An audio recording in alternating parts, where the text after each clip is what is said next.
Yeah. All right, and we will wrap up with the Dolphins, who debuted this year and Good debut. did Really debut very impressively. Look, started well. it, the Dolphins were. They came in and Bennett decided, and this was Wayne Bennett's worst ever result as a coach. Yeah, right. Never finished this low on the table before, but I would call it a success. The Dolphin season.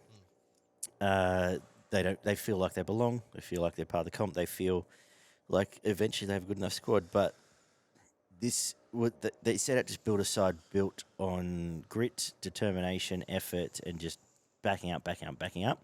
When you do that, nothing wrong with doing that. But when you do that for the squad of the average age of 32 or 33, that catches up with you, and that's what happened in this case. I think. 100%. Yeah, 9 wins, 15 losses, a for and against of minus 111. They averaged 21 points for and 27 points against, which was a common theme. Obviously, against these teams down the bottom. Again, tackle efficiency quite good for a team so far down on the list.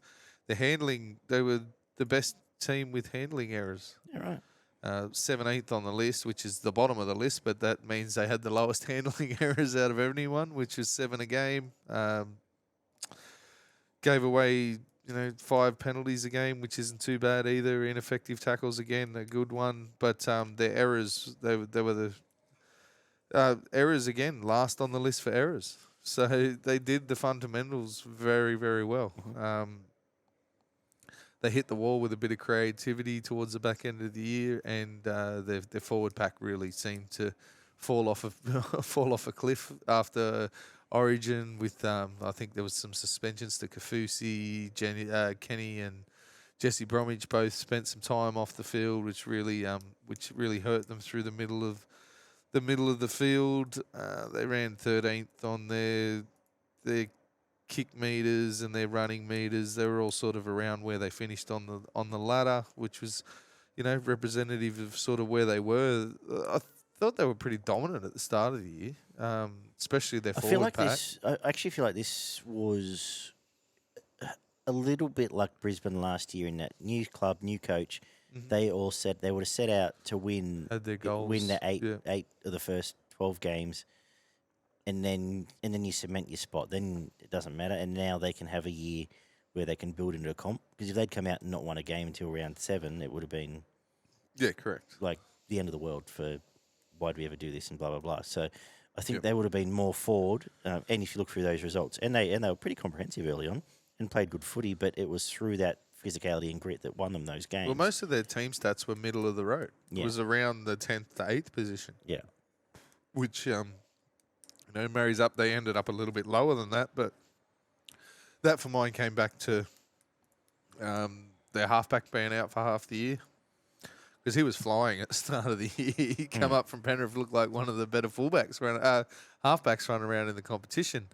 Katoa started with a bit of a spark at the start of the year, but he has his defensive inefficiencies and really wasn't creating enough, and that's when you saw Cody Nikorima come in towards the back end of the year and really light them up at different points. He was their sole sort of point of attack for probably 10 of the last 10 games that they played. Well, he was my and trying to find a positive. Did we find a positive out of the Titans, Barney? Did you give me a positive there? Oh, there's plenty of positives in David Fifita, Tino, Mo. Like they've got the bones and the structure there. They just, for mine, they need a structure in and around how they want to play the game more than how they're going to unlock other teams' defences more than anything else. Nikorima and Izako were the resurgence of both those blokes was a story that the good news story of the Dolphins. I think Izako was probably the fucking story of the year, to be honest. Well, from where he came from at Brisbane to end up being the leading try scorer, leading point scorer, and he looked untouchable at times. Yeah. There was games where they just could not get hold of him. He was burning blokes on the inside, outside, pushing them off, jumping over the top of them, just scoring tries at will, and then kicking goals from the sideline. Another one that you mentioned before, that Tanner looks like just someone that's a pure goal kicker. Isako, when he's kicking goals from the sideline, he looks like one of the best goal kickers in the competition. Yeah. Like, just so fluent in the way that the way he strikes the ball. It's been a fantastic year for Wings because at times in the past been critical of wingers, catch them all, put them down. But Izako, Dallin, Ravalawa, Mazu, Young. million of them. Bontoto, Taruva. The work, what they do to score these tries is incredible. And they're not just handed balls and shoveled over. They are working hard to get there. Nikorima, as good a player in the comp as digging into the line and playing behind the line once he's half through. He just got a great ability to either he can offload or he can throw throwing that split 2 or second 3 wide pass just before the line. Yeah. And he was fantastic the last 2 months At of this fullback, competition. centre, 5'8", dummy Well, half, wherever they put him. And Bennett said he's just a bloke he wanted in the team, and probably the vote of confidence obviously Take helped. any position. And he was right. He was right and forced his way into that starting 6 now. Hammer at times during the year. He had a big streak there for probably, 6 or 8 weeks where he just could not stop scoring tries, backing up through the middle of the field. Looked like one of the fastest players in the comp at different times when he with the ball in hand, just burning past people. Another big one, another big tick for them. The ageing forward pack for mine is probably the thing that is the most worrying factor here. Well, it says something when Mark Nichols leads your forward pack run meters with under 2,000 meters for the year. That's a third less than your Clemmers of the world ran. When you compare actually the stats of these forward packs, even to these are Some more of the ones comparable below to them. Bulldogs and that, rather than a Titans and a Tigers one. 100%. Jared Wallace was brilliant, especially towards the back end of the year, and probably now the bloke that's going to need to lead this forward pack for the next 5 years. I dare say he'll be rubber stamped as the forward pack leader. But the big thing was to set out to make sure he had that brick wall in there to start this season. Absolutely. That wall's going to need to be replaced in the next 2 or 3 years. The story of the Dolphins for me now is, yes, they're building a culture. You started from scratch with culture, so you've got to manufacture a culture. Yeah. So the next step now is the next 2 years that your Jesse Bromwich becomes your head trainer or your assistant coach, whatever it might be. Your Mark Nichols starts transitioning that way. Your Kenny, et cetera. We need to see youth now. We haven't seen it yet. Well, you got Lemuelu, who's going to be the edge forward leader going forward. Wallace should probably fold into either 13 and they're getting or front Flegler, row. so Flegler's obviously a massive in. Yeah, massive in for the front row. But they probably still need another 2 replacements in there for the likes of Kafusi and Kenny Bromwich to take up those positions. They've probably got another year or 2 left in them, but you want to be starting blood in the kids. You'd want to see a through. Jacob Preston or a Lindsay Smith or someone start to 100% come through in the next I year. can't see them. I could not tell you a Dolphins forward that excites me that's going to be there in 5 years' time. Apart from Connolly's. True. Yeah. I think they'll probably stay stagnant for another year or 2, to be honest. Obviously depends on what Wolf does when he comes in here and takes over from That's happening this year, Bennett. isn't it? Yeah, I'm Straight pretty away? sure it's meant to happen this year.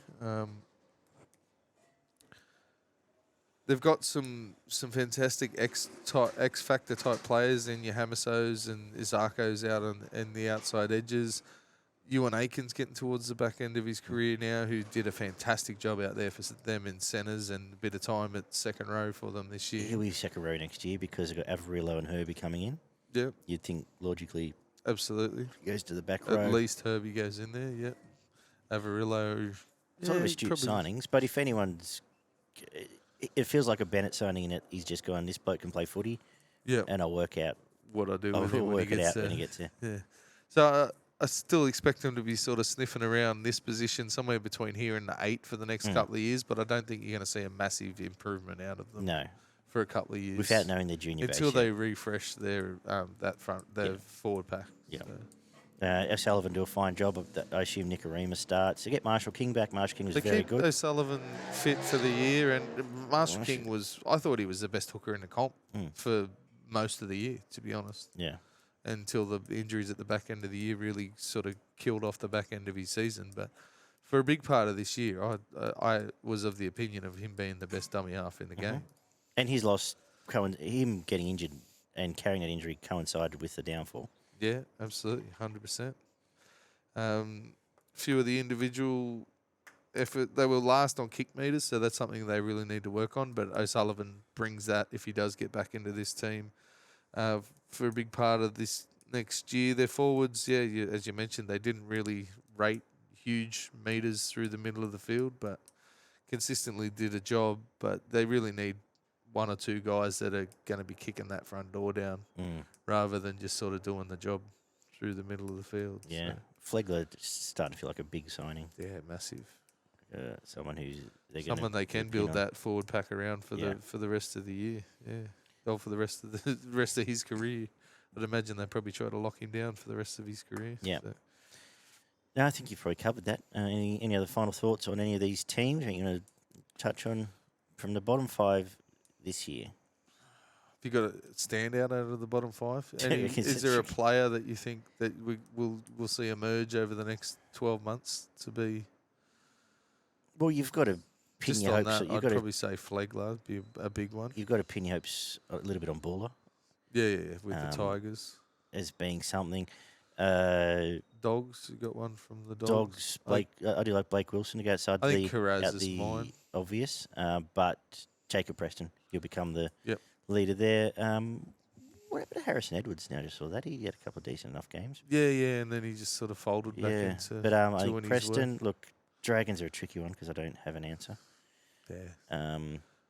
Lomax could be, Sloan could be. Interesting to but see if they do. He seems a little bit bullish, Flanagan, on trying Lomax in at fullback. Yeah. Maybe.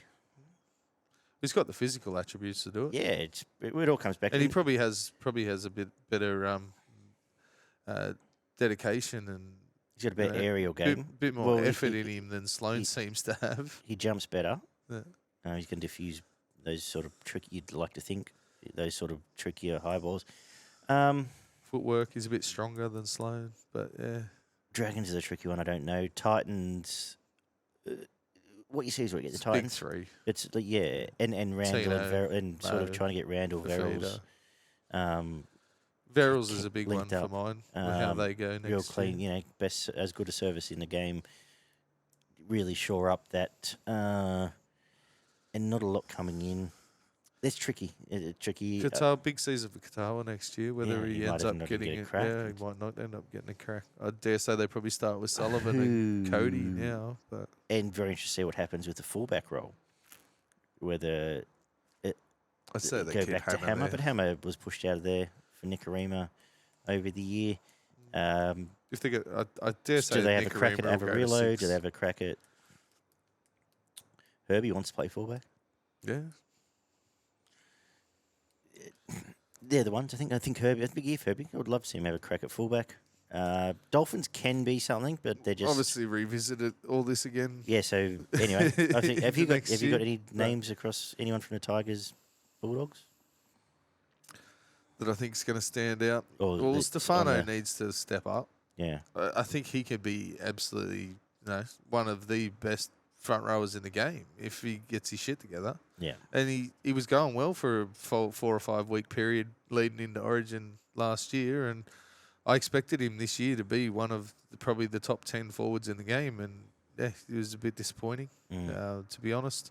Appy's Appy. If anyone's going to make it work, it'll be him as team captain. Take that as read. Buller shows all sorts of signs of being a fantastic player. Carraz is my big one for the Bulldogs. I think he could be a fantastic winger centre going forward. He's not shy of doing all that hard shit. You mentioned Jacob Preston. He's a gun in waiting. He looks like someone who will have a 13, 15-year career and just tackle his ass off. And Outside of Appy, bit of creativity. we yet to see anyone leave that Penrith empire and kick on. So it's a big year for Stephen Crichton. Yeah, Crichton, Luai. I think there's a lot in not Luai, Lenu. Yeah. I think there's a lot of untapped potential in Lenu. Absolutely.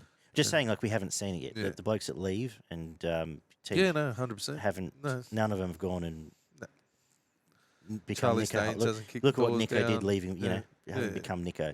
So Or Torhu going from Melbourne. Oh, Melbourne, I think he's yeah, like the only bloke that's ever kicked on leaving fucking Melbourne. Nico did win a Dally M. So there's a couple. True. Anyway, we're waffling now, so We let's are get out of waffling here. now. Next Time to go home. next week we'll be back to look at the Seagulls Cowboys, the Eels, and the Bunnies. That should be a lot of fun actually getting to that. Holy shit, that's a shit show. That is a shit show. So you leave your thoughts below about your thoughts on their seasons. How Thanks. the hell are we going to pull that apart? Anyway. Get Dana on board and Damo. Anyway, thanks for listening. Hopefully it hasn't been too bad. And, of course, when we get to the start of next year, we'll do our in-depth preview and Previews. talk about it all Yeah, because 100%. a lot changes since then. Between now and then, of course, we're about 3 weeks away from our bold prediction show too, so you can send in some stuff for that. Let us know your wackiest prediction that may or may not come true, and I've got to go back and see who might have won that this year. Oh, yeah, we're going to do that. Yeah. Anyway, thank you guys, and we'll be talking this time next week. Bye-bye. Good night.